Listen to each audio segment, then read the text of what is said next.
Hello, my name is Renee Crawford, and my project is on health and reproductive. Discrimination of sexism and racism in women's health care can be traced back to the 1700s. It began with Abigail Adams, wife of President John Adams. Her famous line in a letter was to remember the ladies because men could be tyrants. Now, we are aware that women weren't allowed to be doctors. Margaret Ann Bulkley, otherwise known as Dr. James Barry, she assumed this name, which was her uncle. He was deceased, and so she assumed his identity.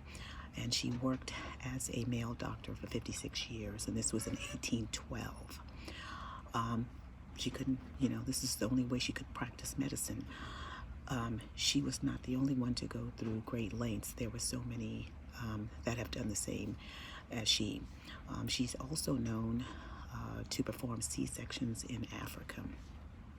In 1849, Elizabeth Blackwell became the first female doctor in the U.S. after the death of a friend.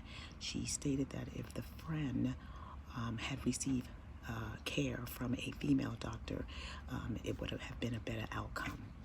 In 1864, Rebecca Lee Crumbler, a African-American female, became the first doctor, and she was inspired by just caregiving for her neighbors.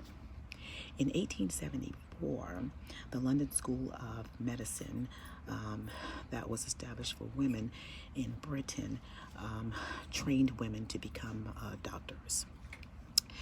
Seneca Falls happened.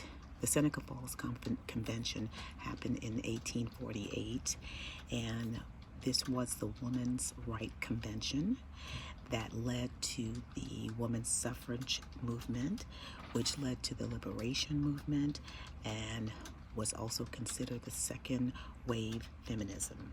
This led to the women's health movement during the 1960s. For decades, insurance companies discriminated against women. They charged women more or denied coverage altogether. They just didn't simply offer any health care services to women at all. However, the laws did change, and I won't go into that because that's Amanda's portion of this project. Also, for decades, medical research focused predominantly on men, but it turns out that females, that there were some glaring differences in the ways males and females were suffering from common illnesses, conditions, sicknesses, and in addition to ovarian cancer and cervical cancer that only women have, there is also a condition called Turner syndrome, which is where the female is born without the chromosome X.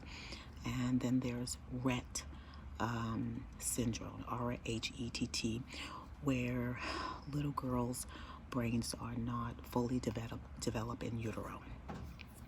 So now the question is, when did women become participants in healthcare, in their own healthcare? Well, this happened in 1969 with a nonprofit organization called the Boston Women's Health Book Collective, and they are also known as Our Bodies, Ourselves, and there was a book titled the same, Our Bodies, Ourselves. This book developed and promoted health and sexuality in girls and women's reproductive in health and sexuality. There are times when women's health appears to be traveling backwards because of the framework to eliminate the gaps and the barriers in healthcare with women of all ages, races, ethnicities, and socioeconomic backgrounds. This continues to be an issue. However, I want to encourage all women to be very proactive in getting health care screenings, because we all know that preventative health is the key. Thank you.